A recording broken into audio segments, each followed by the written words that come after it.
Okay, I found this on the internet. It's actually really cool. It's kind of a way to look at your function stack and see when it's healthy, extreme, and what happens in the tail end of your function stack.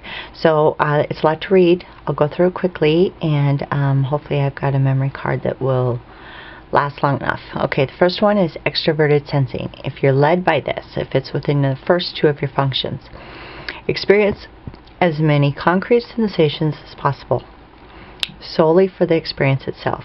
Attracted by the physical characteristics of an object or people, no ideals except for sensory enjoyment. If something goes wrong, they blame it on external events like the weather caused their bad mood.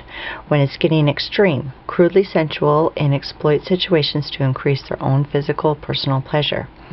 So at the tail end of their function stack, they can become irrationally suspicious or jealous with other people, or compulsively superstitious. Think about what superfans do so their team wins. Next one, introverted sensing. Perception is not merely based directly on the current physical characteristics, but it is suggested by it. Sensory reminder of a past event, so it's a filtered view, subjective impression superimposed upon the image, like your mother's beloved, teacup. It's not just a teacup from anyone's standpoint, for you, it's your mother's teacup. It's special. When it goes extreme, produce psychotic hallucinations and alienation from current reality. So they live only in their past and react subjectively to events. So within the last of the two functions, they can express and imagine threats or apprehension of sinister possibility. That would be through their extroverted intuition. If you're led by extroverted intuition, you attempt to envision all the possibilities of an objective situation. Once these possibilities are apprehended, the objects and events lose importance. So it can cause a constant need for new mental stimulus to look into. When it's going extreme, you can jump from one activity to the next and search for fresh possibilities, failing to stick at any one project or thing. Within the last of the function stack would be sensing, compulsively tied to people, objects, and activities that stir in them primitive or old sensations.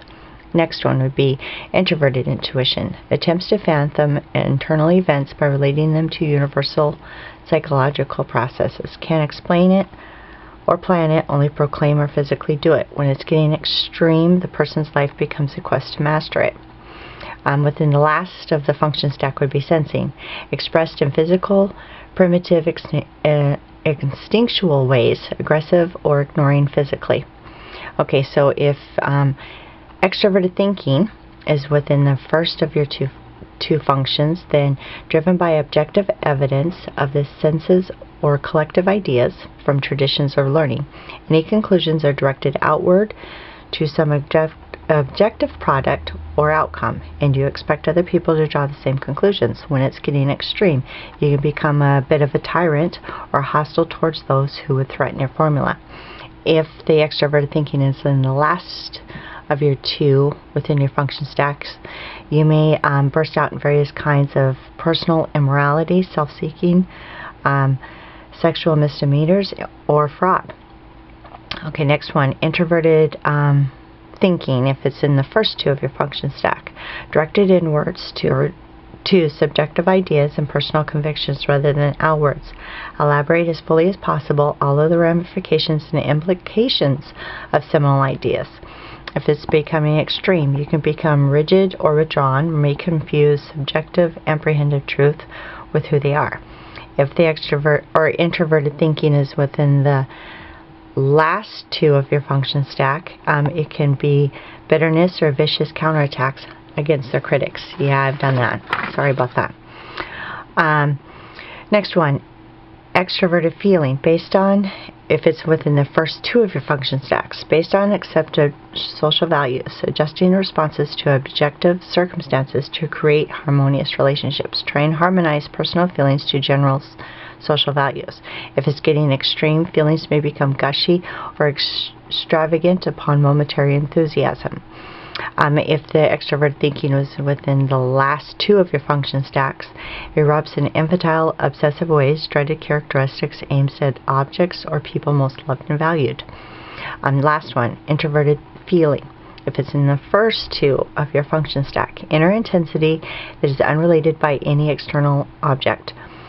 Rarely displayed openly. When it is generally negative or indifferent. May accompany secret, religious, or poetic tendencies. If it's becoming extreme, you can become domineering, vain. If the introverted feeling is in the last two of your function stack, may imagine incorrectly that they know what others are thinking. Paranoia about secret scheming of others. I'll put as much as I can in the description, but I want to make sure that this video lasts with my memory card. Until later, goodbye.